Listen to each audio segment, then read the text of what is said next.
हे guys, welcome back to my vlog. हा आहे अष्टविनायक व्लॉग पार्ट 4. हा आहे आपला पूर्ण ट्रिपचा लास्ट पार्ट.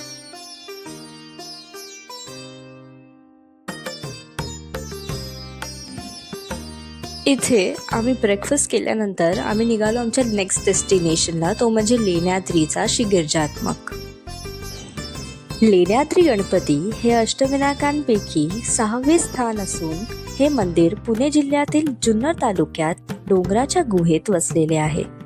हे गणपती बाप्पांचे गिरिजात्मज रूप मानले जाते.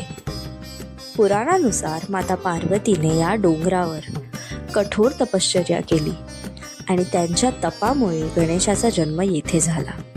म्हणूनच या ठिकाणाला विशेष धार्मिक महत्त्व आहे.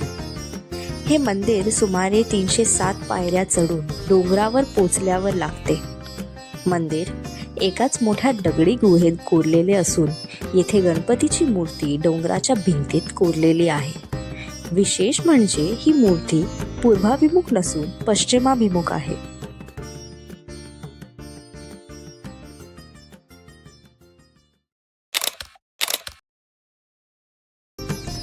आपला पुढचा गणपती म्हणजे ओझरचा श्री विघ्नेश्वर. पुराणानुसार विघ्नासूर नावाच्या राक्षसाचा पराभव करून गणपती बाप्पांनी येथे वास केला आणि भक्तांच्या जीवनातील सर्व विघ्न दूर करण्याचे वचन दिले. या मंदिराची खास गोष्ट म्हणजे त्याची भव्य रचना आणि शांत वातावरण. मंदिराचे शिखर सोन्याचे मडवलेले आहे आणि प्रवेशद्वारावर सुंदर दीपमाळ दिसते.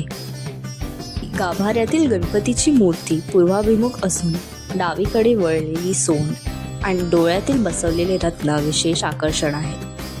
अष्टविनायक यात्रेत ओझरचे विघ्नेश्वर दर्शन खूप महत्त्वाचे मानले जाते, कारण येथे येऊन सर्व अडथळे दूर होतात अशी भक्तांची श्रद्धा आहे.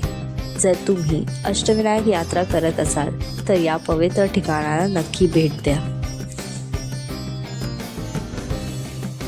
So here our trip ends. दुपारचा lunch was the last part. ह्या ट्रिपची कंप्लीट डिटेल्स डिस्क्रिप्शनमध्ये आहेत, so please do check it out and thanks for watching my video. बोला गणपती बाप्पा मंगल मूर्ती मंदिर मामा की